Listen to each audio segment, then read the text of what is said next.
पुंडलीकवरदे हरिविठ्ठल श्री ज्ञानदेव तुकाराम गोपाल कृष्ण भगवान की जय।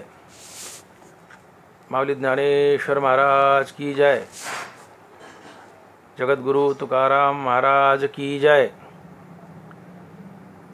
काया वाचा मने झाला विष्णुदास, काया वाचा मने झाला विष्णुदास, काम क्रोध त्यास बाधितीना। विश्वासी तो करी स्वामीवरी सत्ता, सकळ भोगिता होय त्याचे। तुका म्हणे चित्त करावे निर्मळ, तुका म्हणे चित्त करावे निर्मळ, येऊनी गोपाळ राहते ते। विश्वासी तो करी स्वामीवरी सत्ता, सकळ भोगिता होय त्याचे। प्रस्तुत कीर्तनरूपी सेवेसाठी निवडलेला अभंग जगद्गुरु श्री संत तुकाराम महाराज यांचा 3 चरणाचा आणि उपदेशपर व भक्तिपर प्रकरणातील अभंग आहे।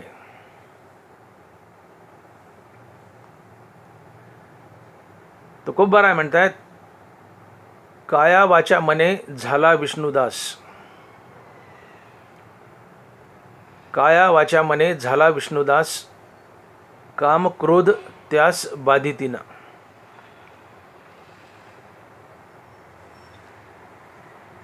तुकोबाराय म्हणतात की जो कायानं वाचन आणि मनानं खरोखर विष्णुदास झालाय, विष्णू भक्त झालाय, त्याला काम क्रोधाची बाधा होत नाही,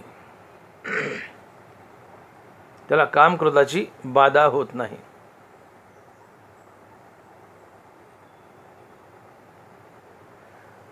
मग ज्याला काम क्रोधाची बाधा होते त्यामुळं काय होतं, तर ज्या मनुष्याला काम क्रोधाची बाधा होते त्याला देवाची प्राप्ती होत नाही। हे काम क्रोध भगवत प्राप्तीला आडवे येतात। आणि म्हणून जोपर्यंत तुमच्या जीवनातून काम क्रोध निघून जात नाहीत तोपर्यंत तुम्हाला आत्मज्ञान आणि भगवंताची प्राप्ती होत नाही। कारण काम क्रोध हे ज्ञाननिधीचे भुजंग आहेत। ज्ञानोबाराय लिहित आहेत, हे ज्ञाननिधीचे भुजंग, विषयदरीचे वाघ, भजन मार्गीचे मांग मारकजे। कामक्रोध ज्ञाननिधीचे भुजंग आहेत, अर्थात कामक्रोध आत्मज्ञानाच्या संपत्तीवर भुजंग म्हणून पहारा देतात आणि हे आत्मज्ञान तुमच्या आमच्या हाती लागू देत नाहीत। म्हणून त्यांना ज्ञाननिधीचं भुजंग म्हटले।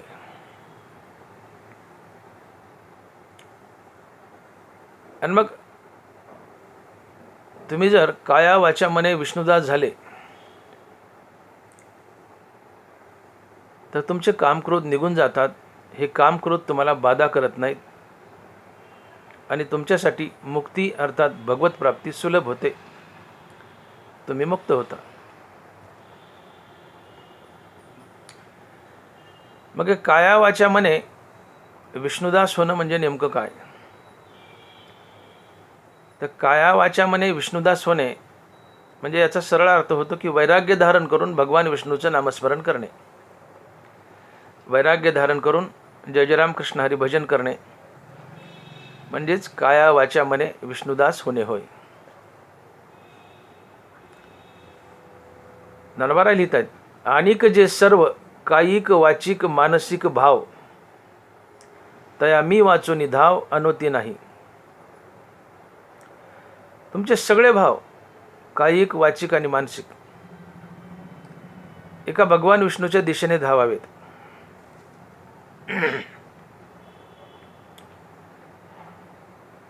वाचिक भाव, आता बोलण्याची नाही देवाविन काही.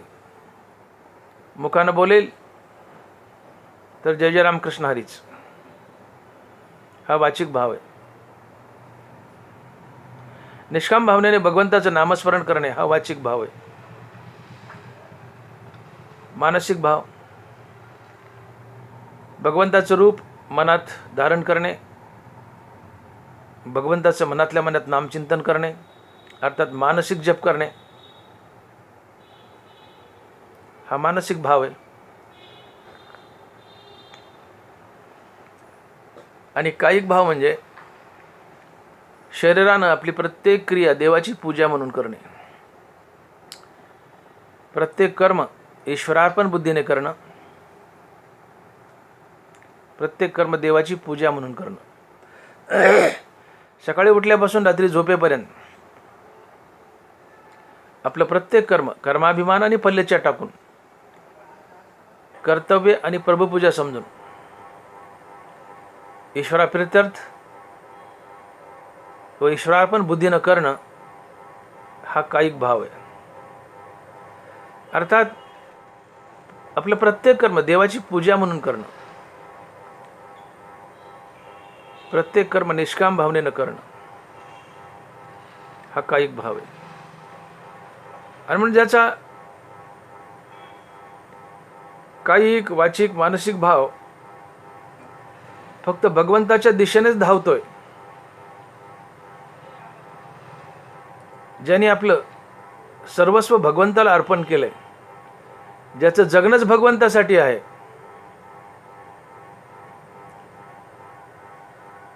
याला म्हणतात काया वाचा मने झाला विष्णुदास. आणि मग जो असा काया वाचा मनानं विष्णुदास होतो, अर्थात वैराग्य धारण करून भगवान विष्णूचं नामस्मरण करतो, त्याचे काम क्रोध पळून जातात, त्याला काम क्रोधाची बाधा होत नाही. आणि म्हणून तुकोबाराचे बंधू म्हणतात की राम म्हणता काम क्रोधाचे दहन, होय अभिमान देशोधडी. राम म्हणता काम क्रोधाचे दहन, होय अभिमान देशोधडी. नाथ महाराजही लिहित आहेत, वाचे वदता शिवनाम तयानबादी क्रोधकाम. वाचे वदता शिवनाम तयानबादी क्रोधकाम. तात्पर्य भगवंताच्या नामानं काम क्रोध जळतात. एवढा फॅन बंद करे. भगवंताच्या नामानं काम क्रोध जळतात, आणि काम क्रोध जळाले तर आणि तरच तुम्हाला भगवंताची प्राप्ती होते, अन्यथा नाही. कारण तुम्ही भगवंताच्या प्राप्तीला निघालेत आणि हृदयात काम क्रोध जर जागे असतील ते काम क्रोध तुमची वाटमारी करतात, भगवत प्राप्तीला आडवे येतात. ज्ञानोबा लिहित आहेत, ते तर अडवावया आले दोष वैरी धोपटिले, तया माझी पहिले देह अहंकारू. ते तर अडवावया आले दोष वैरी धोपटिले, तया माझी पहिले देह अहंकारू. तुम्ही भगवत प्राप्तीला निघालायत तर काही वैरी तुमची वाटमारी करतात, भगवत प्राप्तीला आडवे येतात. त्यात पहिला अहंकार आहे. लाईट आल्या चालू कर पण. त्यात पहिला अहंकार आहे. या अहंकारला धोपटा म्हणले. अहंकार आहे काम क्रोध लोभ मद मोह मत्सर, हे सगळे वैरी भगवत प्राप्तीला आडवे येतात. आणि म्हणून जोपर्यंत तुम्ही अहंकार आणि काम क्रोध लोभ मद मोह मत्सर हे वैरी जिंकत नाहीत, तोपर्यंत तुम्हाला भगवंताची प्राप्ती होत नाही. आणि मग भगवंताची प्राप्ती व्हावी असं वाटत असेल तर तुम्हाला काम क्रोध मारावे लागतील, अहंकार मारावा लागेल, तरच तुम्ही मुक्त व्हाल, तुम्हाला आत्मज्ञान मिळेल, भगवंताची प्राप्ती होईल. आणि हे सगळे विकार जावेत, अहंकार काम क्रोधादी विकार जावेत असं वाटत असेल तर तुम्हाला काया वाचा मने विष्णुदास व्हावं लागतं. आणि म्हणून अभंगाच्या पहिल्या चरणात तुकोबाराय म्हणतात की काया वाचा मने झाला विष्णुदास. काया वाचा मने झाला विष्णुदास, काम क्रोध त्यास बाधितीना. काम क्रोध त्यास बाधितीना. तुम्ही काया वाचा मनानं, अर्थात त्याचा सरळ अर्थ होतो की तुम्ही वैराग्य धारण करून भगवान विष्णूचं, भगवान श्रीकृष्णाचं नामस्मरण करा. तुमचे काम क्रोध जातील आणि तुम्हाला भगवंताची प्राप्ती होईल.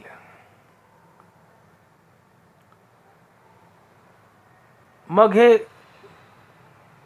अहंकार, काम, क्रोध हे भगवत प्राप्तीला नेमकं कशा प्रकारे आडवे येतात? तुमच्या हृदयात जर काम, क्रोध जागे असतील तर तुम्हाला भगवत प्राप्ती का घडत नाही? किंवा या काम, क्रोधांना ज्ञाननिधीचा भुजंग का म्हटले? हे ज्ञाननिधीचे भुजंग, विषयदरीचे वाघ. काम, क्रोध हे ज्ञाननिधीचे भुजंग आहेत. म्हणजे नेमकं काय? अर्थात काम, क्रोध तुम्हाला भगवंताची प्राप्ती होऊ देत नाहीत. म्हणजे नेमकं काय? हे कशा प्रकारे आडवे येतात? तुम्हाला कशा प्रकारे संसारात बांधतात? काम, क्रोध आम्हाला संसारात कशा प्रकारे बांधतात यावर थोडं चिंतन मांडूया. एकूण 5 ज्ञानेंद्रिय आहेत. कान, नाक, डोळा, जीभ आणि त्वचा. प्रत्येक ज्ञानेंद्रियाचा आपापला एक स्वतंत्र विषय आहे. शब्द हा कानाचा विषय, गंध हा नाकाचा विषय, रूप हा डोळ्याचा विषय, जीभ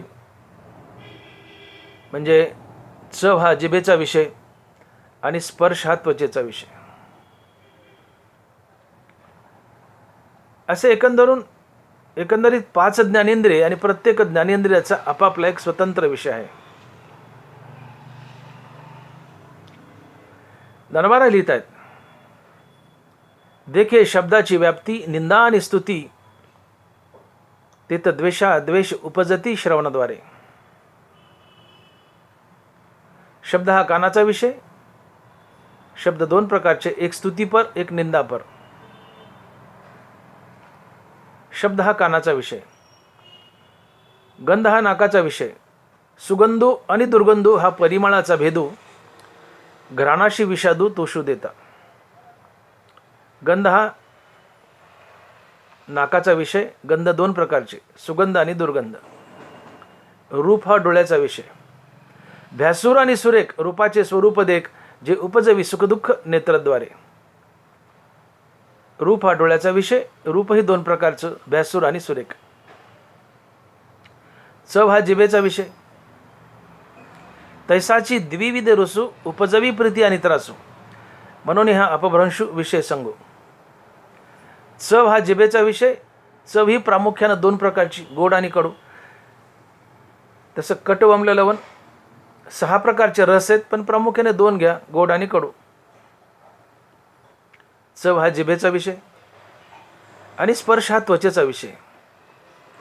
मृदू आणि कठीण स्पर्शाचे 2 गुण, जेत वपूचे निसंगे कारण संतोष खेदा. स्पर्श हा त्वचेचा विषय. स्पर्शही 2 प्रकारचा, मृदू आणि कठीण. स्पर्श हा त्वचेचा विषय. असे एकूण 5 ज्ञानेंद्रिय आहेत आणि प्रत्येक ज्ञानेंद्रियाचा आपापला एक स्वतंत्र विषय आहे. आपण बारीबारीने बघूया. प्रथमतः आपण कानाचा विषय बघूया. कान हा ज्ञानेंद्रिय आहे. शब्द हा कानाचा विषय. शब्द 2 प्रकारचे, एक स्तुतीपर आणि एक निंदापर. स्तुतीपर शब्द कानाच्या आवडीचा विषय. निंदापर शब्द कानाच्या नावडीचा विषय. कानाला स्तुती आवडते, कानाला निंदा आवडत नाही. आता हे काम करून तुम्हाला संसारात कसे बांधतात हे ज्ञानेंद्रियाचे विषय भोगल्यावर हे आपण पाहतोय. शब्द हा कानाचा विषय. शब्द दोन प्रकारचे, एक स्तुतीपर, निंदापर. स्तुतीपर शब्द कानाच्या आवडीचा विषय, निंदापर शब्द कानाच्या नावडीचा विषय. आता उदाहरणार्थ कोणी एखाद्याने तुमची स्तुती केली, कोणी एखाद्याने तुमची स्तुती केली, तुमचं कौतुक केलं, तुम्हाला नावाजलं, गोड शब्दात तुमची स्तुती केली. स्तुती माणसाला प्रिय आहे. स्तुती माणसाला किती प्रिय आहे?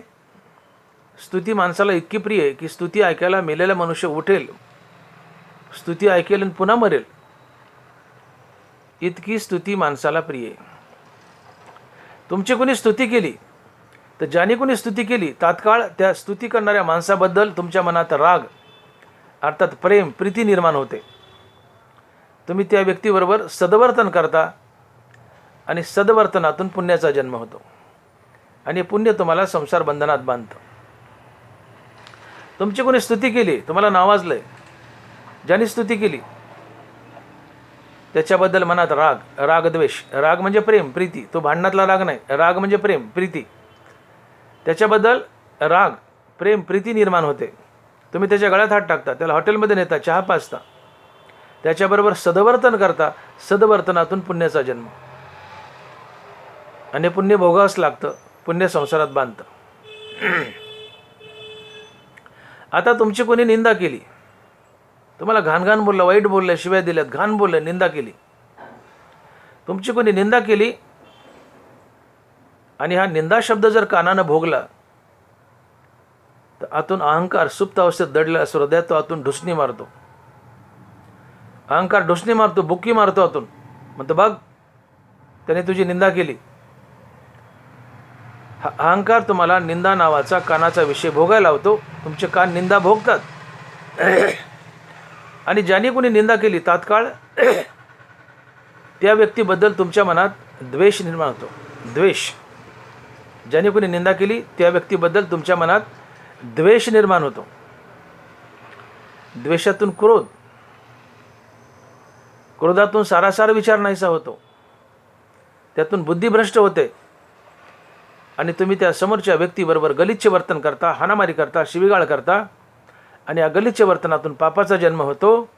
आणि पुण्य आणि पाप म्हणलं की ते भोगूनच पार पाडावं लागतं.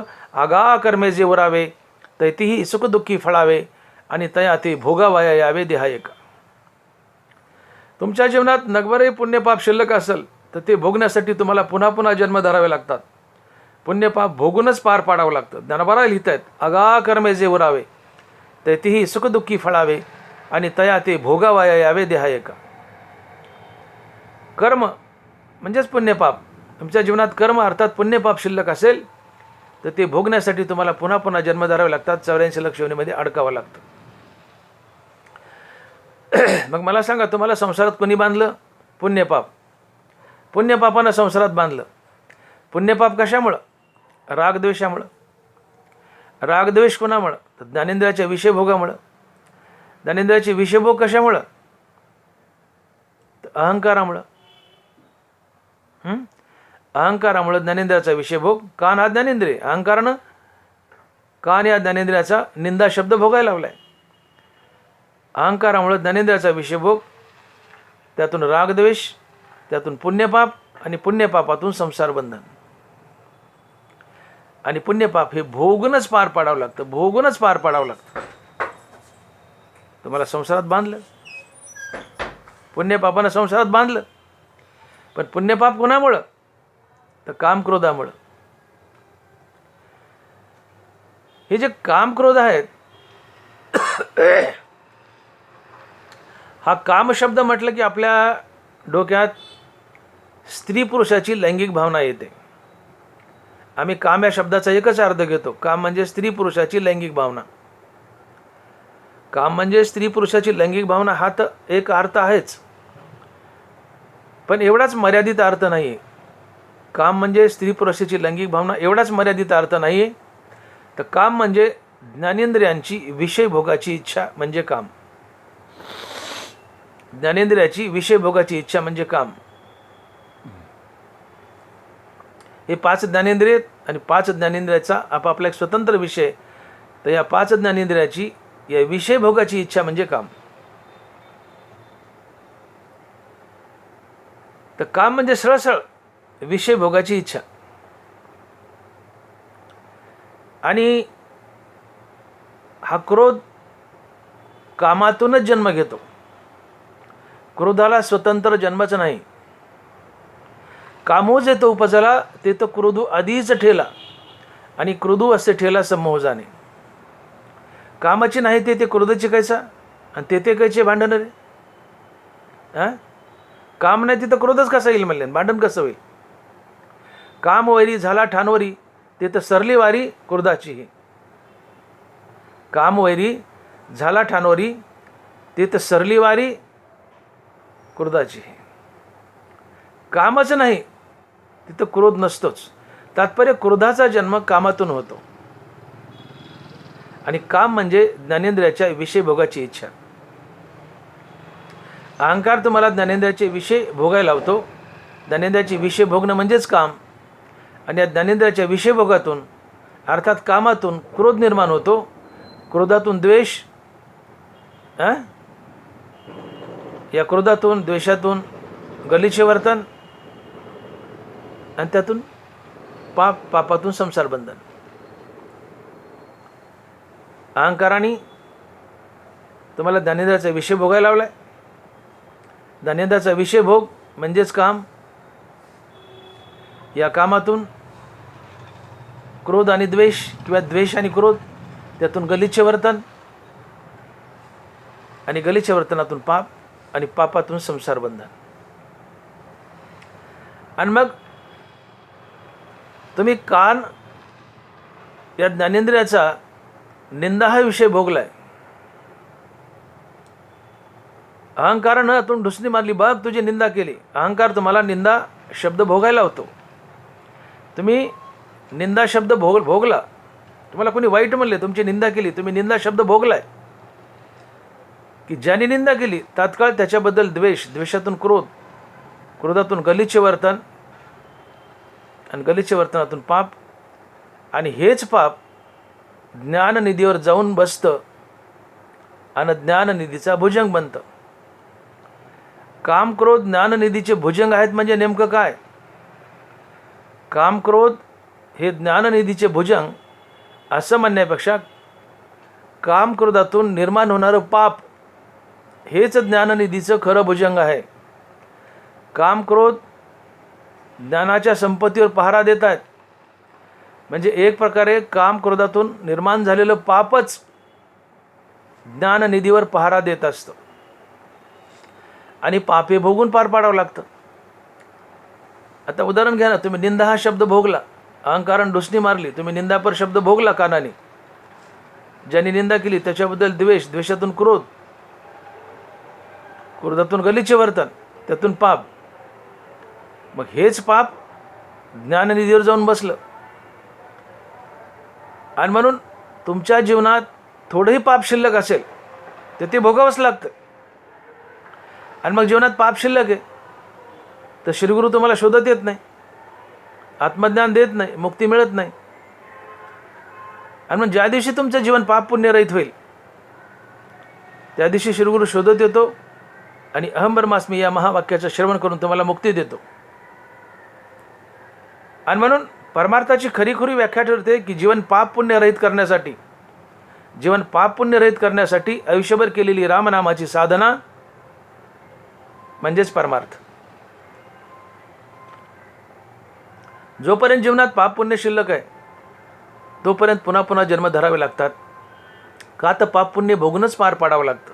धनभरा लिहित आहेत, अगा कर्मे जेवरावे तर तीही सुखदुःखी फळावे, आणि तया ते भोगावाया यावे देहायका. जीवनात थोडे पाप पुण्य शिल्लक असेल तर ते भोगण्यासाठी पुन्हा पुन्हा जन्म धरावे लागतात. म्हणजे तुम्ही संसारात अडकले, जन्ममानाच्या फेऱ्यात अडकले. पण ज्या दिवशी जीवन पाप पुण्य रहित होईल त्या दिवशी तुम्हाला पुढचा जन्मच लाभत नाही ना. कारण पाप पुण्य जीवनात शिल्लक असेल तर पुढचा जन्म आहे ते फेडण्यासाठी. पण पाप पुण्य शिल्लक नाही आहे तर पुढचा जन्म धरावाच लागत नाही. कारण पाप पुण्य शिल्लक नाही तर संचित नाही. पाप पुण्य शिल्लक नाही म्हणून क्रियमान नाही, त्यामुळे संचित नाही म्हणून पुढे प्रारब्ध नाही म्हणून पुढे जन्म नाही. आणि म्हणून जीवन पाप पुण्यरहित करण्याचा प्रयत्न करा. नाथ महाराज लिहित आहेत की सुकृत दुष्कृत समान समी तेची पावी जे मनुष्यभूमी, जे पडे विषमी ते स्वर्गग्रामी का नरकी. सुकृत दुष्कृत समान समी, तेची पावी जे मनुष्यभूमी, जे पडे विषमी ते स्वर्गग्रामी का नरकी. नाथ महाराज म्हणतात की तुमच्या पदरी गडगंज पुण्य आहे आणि उगन नगभर पाप आहे, तुम्ही स्वर्गाला जाल. तुमच्या पदरी गडगंज पाप आहे आणि उगन नगभर पुण्य आहे, तुम्ही नरकाला जाल. तुमच्या पदरी पाप पुण्य समान आहे, तुम्ही पुन्हा मनुष्य व्हाल.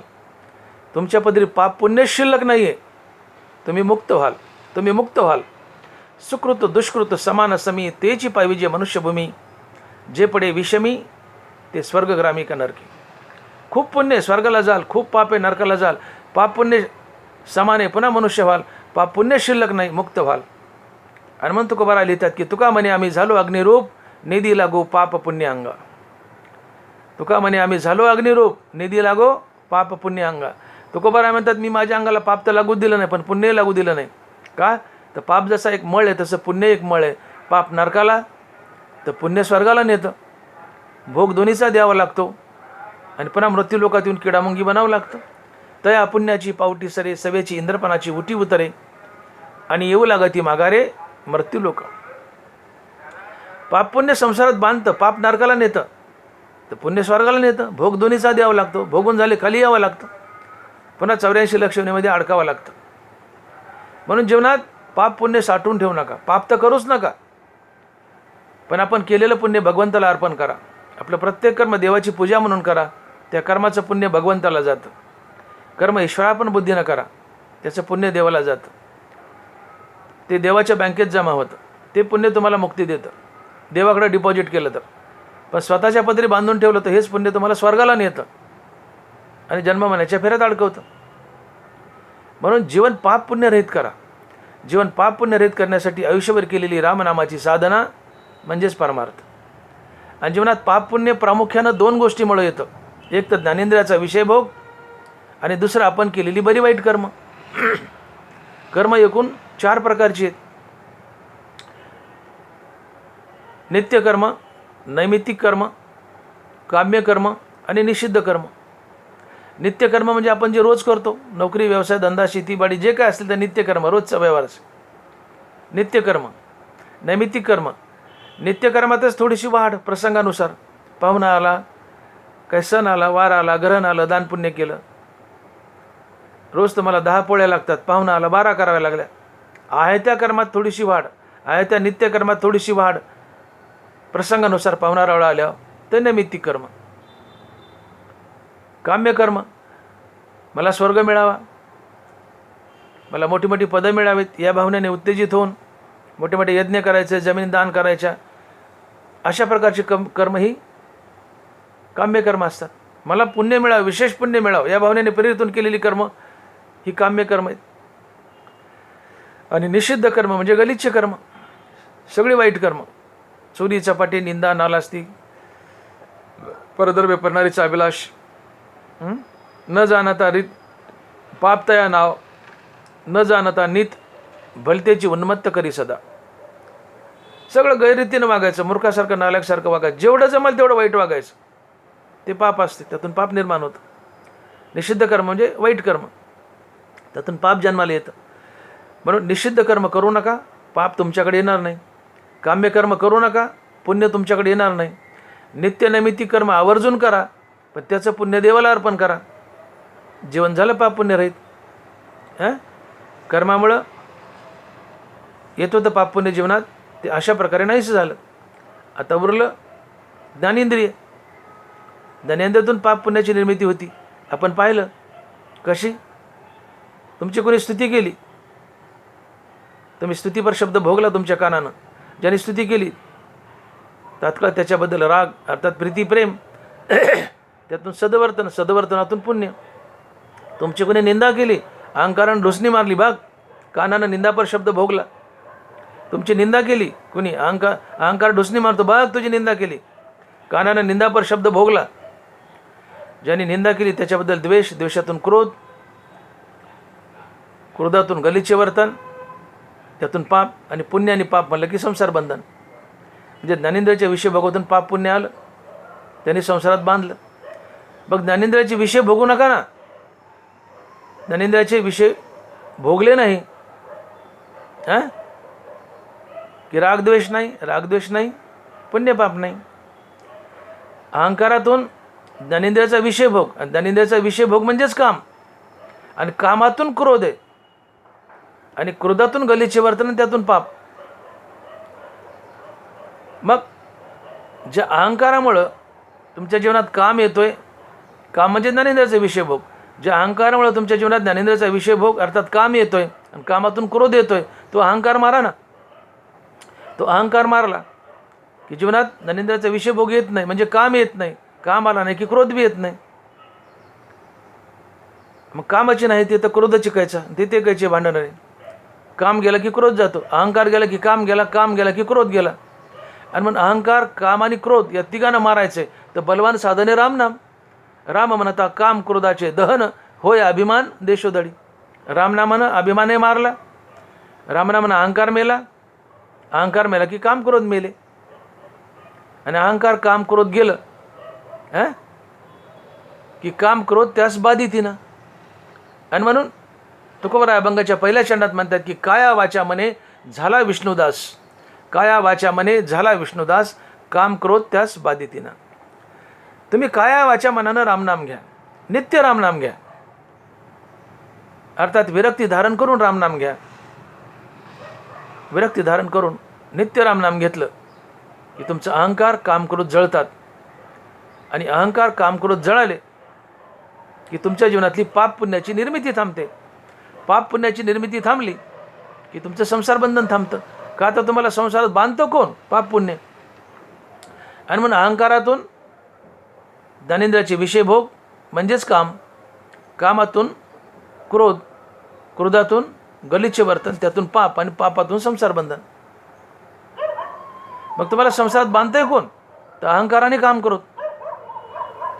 आणि मग अहंकार काम क्रोध जर हृदयात जिवंत असतील तर तुम्ही संसारात बद्ध राहाल कायमचे. पण तुम्ही विष्णुदास झाले, विरक्ती धारण करून रामनाम घेऊ लागले तर अहंकार काम क्रोध मरतात, ते तुम्हाला बाधत नाहीत आणि तुम्हाला भगवंताची प्राप्ती होते. आणि म्हणून महाराज म्हणतात की काया वाचा मने झाला विष्णुदास, काम क्रोध त्यास बाधितीनं.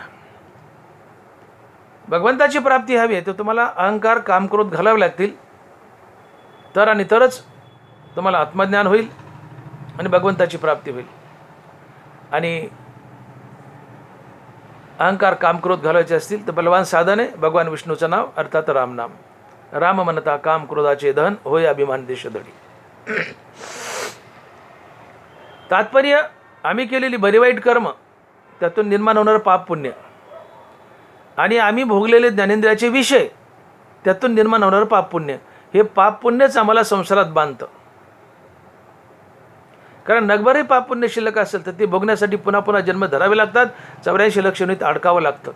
आणि म्हणून ज्ञानोबा लिहितात की अगा कर्मे जेवरावे, अगा कर्मे जेवरावे, तैतीही सुख दुःखी फळावे, तया ते भोगावाये यावे देहा एका. आपण कानाचा विषय पाहिला, आता नाकाचा बघा. थोडक्यात 5 इंद्रिय बघू आपण. नाक हा ज्ञानेंद्रिय,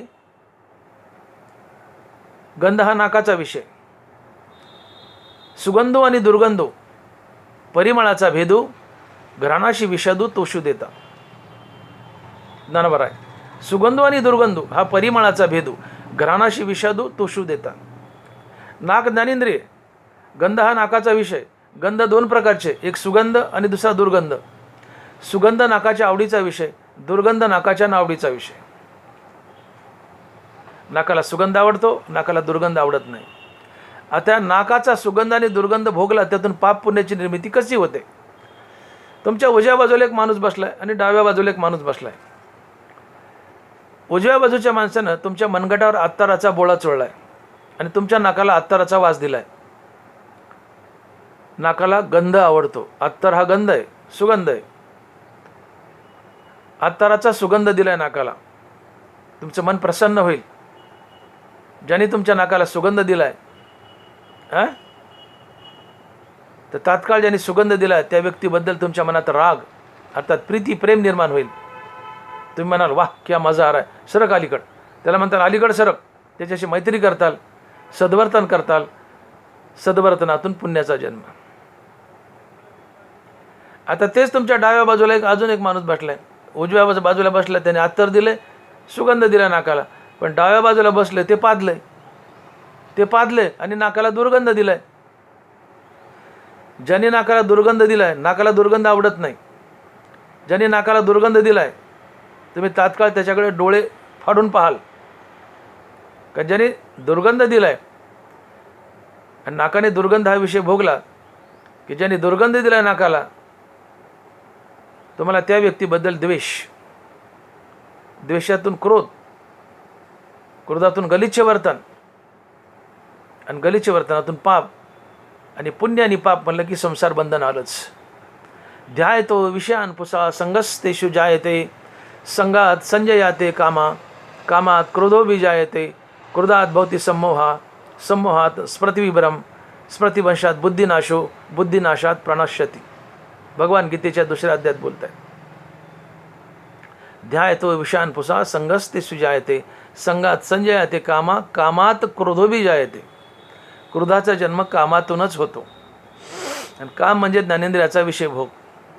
म्हणून अहंकारामुळे ज्ञानेंद्रियाचा विषय भोग, आणि ज्ञानेंद्रियाचा विषय भोग म्हणजेच काम, आणि या कामातूनच क्रोध, आणि क्रोधातून पाप, आणि पापातून संसार बंधन. आणि मग तुम्ही ज्ञानेंद्रियाचा विषय भोगला, दुर्गंध भोगला नाकाचा, सुगंध आणि दुर्गंध, सुगंध आवडला पण दुर्गंध भोगलाय, बाजूचा पादला आणि दुर्गंध दिला नाकाला. दुर्गंध दिला की तुमचं मस्तक उठतं, की तुम्ही त्याला झापता धरून. हीच वेळ सापडी का? कमी खाता येत नव्हतं का? सप्ताह मन कचकुलवर खातो का? उठ इथून, मस्तक उठलंय, भाडखाऊच्या, असे त्याला घाणघाण शिवाय द्याल, ते बिचार बारीक तोंड करून निघून जाईल. झालं काय की डाव्या बाजूला माणूस बसलाय, तो पादलाय आणि त्यांनी नाकाला दुर्गंध दिलाय. ज्याने दुर्गंध दिलाय तात्काळ त्याच्याबद्दल द्वेष, द्वेषातून क्रोध, क्रोधातून शिवीगाळ, गलिच्छ वर्तन, गलिच्छ वर्तनातून पाप. आणि हेच पाप ज्ञाननिधीवर जाऊन बसतं आणि ज्ञाननिधीचा भुजंग बनतं, ज्ञाननिधीचा भुजंग बनतं. काम क्रोध ज्ञाननिधीचा भुजंग हा जो शब्दप्रयोग आहे, काम क्रोध ज्ञाननिधीचा भुजंग आहेत, म्हणजे होतंय काय नेमकं की कामातून क्रोध आहे, क्रोधातून पाप आहे. तर काम क्रोध ज्ञाननिधीचे भुजंग बनतायत, म्हणजे हे क्रोधच ज्ञाननिधीचा भुजंग बनतंय. काम क्रोध ज्ञाननिधीचे भुजंग बनतायत. याचा अर्थ काम क्रोधातून निर्माण होणारं पापच ज्ञाननिधीचा भुजंग बनतं.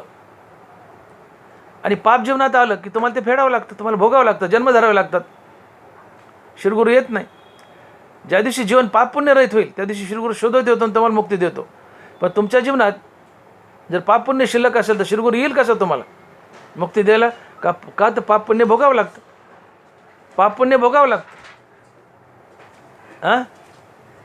आणि मग ज्ञाननिधीचे भुजंग समजून घ्या. आम्ही हमेशा म्हणतो, ओवी वाचतून पुढे निघतो, हे ज्ञाननिधीचे भुजंग, विषयधरीचे माग, भजन मार्गीचे माग, मारकचे. अरे पण ज्ञाननिधीचे भुजंग म्हणजे काय? काम क्रोध ज्ञाननिधीचे भुजंग बनतात म्हणजे काय होतंय? त्याचा नेमका अर्थ असा आहे, उदाहरण सांगितलं मी, कानाचं उदाहरण घ्या. तुमची कोणी निंदा केली आहे, अहंकारानं ढोसणी मारली, तुमच्या कानानं निंदा हा शब्द भोगलाय. ज्याने निंदा केली तात्काळ त्याच्याबद्दल द्वेष, द्वेषातून क्रोध, क्रोधातून गलिच्छ वर्तन, गलिच्छ वर्तनातून पाप.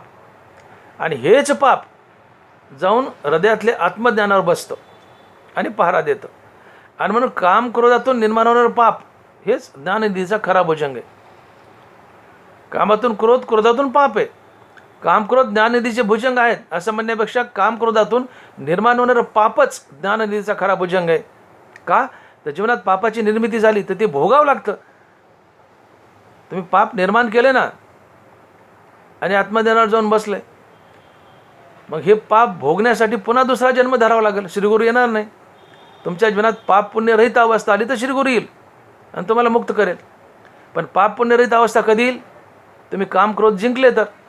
काम क्रोध जिंकले, अहंकार मेला, काम गेला, काम गेला, क्रोध गेला. कामाचे नाही ते तर क्रोध उचकायचा. म्हणजे अहंकार गेला की काम गेला, काम गेला की क्रोध गेला, क्रोध गेला की पाप गेलं. आणि पाप गेलं की संसार बंधन गेलं, जीवन पाप पुण्य रहित झालं, श्रीगुरूला यावं लागतं आणि तुम्हाला मुक्ती द्यावी लागते. पण अहंकारामुळं ज्ञानेंद्रियाचा विषय भोग आहे म्हणजे काम आहे, कामातून क्रोध आहे, क्रोधातून गलिच्छ वर्तन आहे, त्यातून पाप आहे. तुम्ही रोज नवीन नवीन पाप तयार करता विषय भोगून, आणि ताजंतवानं पाप रोज आत्मध्यानावर मांडता आणि त्या ज्ञाननिधीचं भुजंग करता. आणि जीवनात पाप असेल तर ते भोगावं लागतं ना, भोगासाठी पुन्हा जन्म आहे. आणि मग या पापाने राखण केली ना साप बनून, भुजंग बनून, कशाची? ज्ञानाच्या ठेव्याची.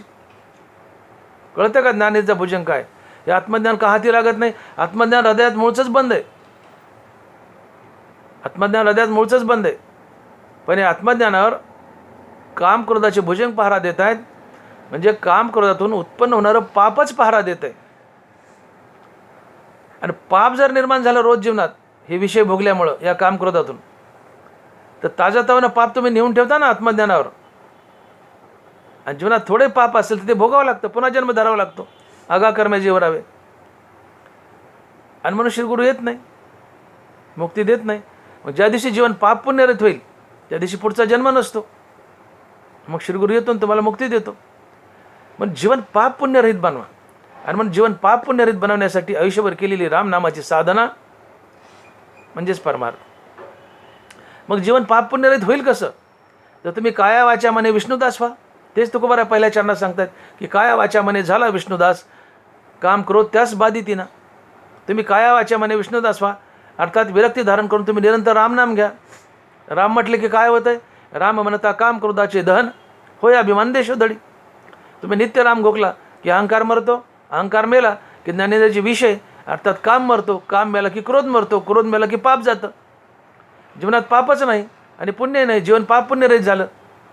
मग जीवन पाप पुण्यरहित झालं तर पुढचा जन्मच नाही आहे. श्रीगुरूला यावं लागतं. अहम ब्रह्मास्मी या महावाक्याचं श्रवण करून तुम्हाला मुक्ती द्यावी लागते. पण तुम्ही रामनाम घेत नाहीत म्हणून अहंकार आणि कामक्रोध जिवंत आहेत. मग रामनाम घेत नाही तर तुमची कोणी निंदा केली, मग अहंकार जिवंत आहे. रामनाम घेत नाहीत, अहंकार जिवंत आहे. कुणी निंदा केली, हा अहंकारातून डुसणी मारतो, बघ तुझी निंदा केली. आणि मनुष्य निंदा शब्द भोगतो. ज्यांनी निंदा केली त्याच्याबद्दल द्वेष, द्वेषातून क्रोध, क्रोधातून गलिच्छ वर्तन, गलिच्छ वर्तनातून पाप, आणि पाप आणि पुण्य म्हटलं की ते भोगावंच लागतं. हे पाप पुण्य संसार बंधनात अडकवतं, आगाकर्मे जीवरावे. आणि हेच पाप ज्ञाननिधीचा भुजंग बनतं आणि पहारा देतं. पाप शिल्लक आहे, ते फेडासाठी पुन्हा जन्म धरायचा, म्हणून श्रीगुरू येत नाही, मुक्ती देत नाही. आणि म्हणून कामक्रोध ज्ञाननिधीचे भुजंग आहेत हे तर सत्यच आहे. पण कामक्रोध ज्ञाननिधीचे भुजंग आहेत असं म्हणण्यापेक्षा कामक्रोधातून निर्माण होणारं पापच ज्ञाननिधीचा खरा भुजंग आहे. तर का? तर कामक्रोधातून निर्माण झालेलं पाप आत्मज्ञानावर जाऊन बसतं. आणि तुमच्या जीवनात थोडे पाप शिल्लक असेल तर ते भोगण्यासाठी पुन्हा जन्म धरावा लागतो. आणि पुन्हा जन्म धरणं म्हणजे संसार बंधनात अडकले तुम्ही, श्रीगुरू येऊन मुक्ती देत नाही. आणि मग जीवनात अहंकार नाही, काम नाही, क्रोध नाही, म्हणून पाप नाही. आणि पाप नाही, पुण्य नाही, मग पुढचा जन्म नाही. मग श्रीगुरू येतो, अहम ब्रह्मास्मी महावाक्याचं श्रवण करून मुक्ती देतो. म्हणजे जीवन पाप पुण्यरहित करा. आणि जीवन पाप पुण्यरहित करण्यासाठी अहंकार आणि कामक्रोध मरावे लागतात. आणि अहंकार आणि कामक्रोध मरण्यासाठी काया वाचा मने विष्णुदास व्हावं लागतं, अर्थात रामनाम घ्यावं लागतं. आणि म्हणून निरंतर रामनाम घ्या. काया वाचा मने विष्णुदास व्हा म्हणजे निरंतर रामनाम घ्या. तुमचे कामक्रोध मरतील, अहंकार मरेल, अहंकार मेला की ज्ञानेंद्रियाचे विषयभोग अर्थात काम जाईल, काम गेला क्रोध गेला, क्रोध गेला पाप गेलं, पाप गेलं संसार बंधन गेलं, तुम्ही मुक्त झाले.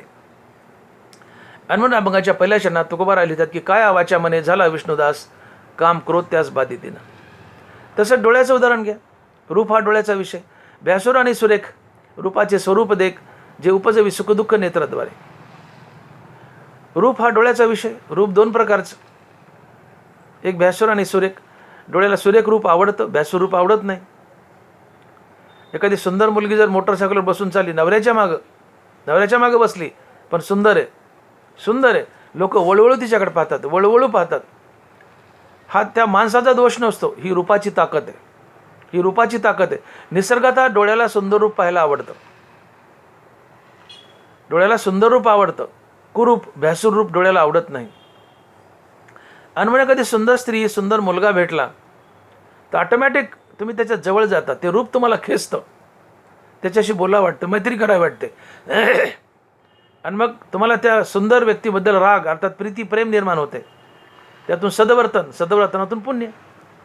पण भॅसूर गचाळ ओबड धबड काळी झार कधी बाई पुढे आली तर तुमच्या डोळ्याला भॅसूर रूप आवडत नाही, तुम्हाला किळस येते त्याची. त्या व्यक्तीबद्दल द्वेषातून क्रोधातून गलिच्छ वर्तन, त्यातून पाप, पुण्य आणि पाप म्हणलं की संसार बंधन आलंच. आगा कर्मे जे वरावे तर तीही सुखदुःखी फळावे, तया ते भोगावया यावे देहा एका. तशीच त्वचा आहे. मृदू आणि कठीण स्पर्शाचे 2 गुण, वपुचे निसंगे कारण संतोष खेदा. स्पर्श हा त्वचेचा विषय. स्पर्श 2 प्रकारचा आहे, एक मृदू आणि दुसरा कठीण. हा जो स्त्री पुरुषाची लैंगिक भावना आहे हा विषय त्वचेच्या स्पर्श या विषयात मोडतो. कारण तो स्पर्शाचे लैंगिक भावना, coitus, male female act, sexual intercourse, हा जो लैंगिक भाव आहे हा काय त्वचेचा स्पर्शच आहे. भजनात काय म्युकस मेम्ब्रेन आहे आणि इकडे तर काय पेनिसवर काय स्किन आहे, हा स्पर्शच आहे. म्हणून सेक्सुअल डिझायर, सेक्सुअल ॲक्ट हा जो भाग आहे तो त्वचेच्या स्पर्शात मोडतो. तो काही वेगळा भाग नाही आहे, त्वचेच्या स्पर्शात मोडतो. आणि मग स्पर्श 2 प्रकारचे, एक मृदू आणि कठीण.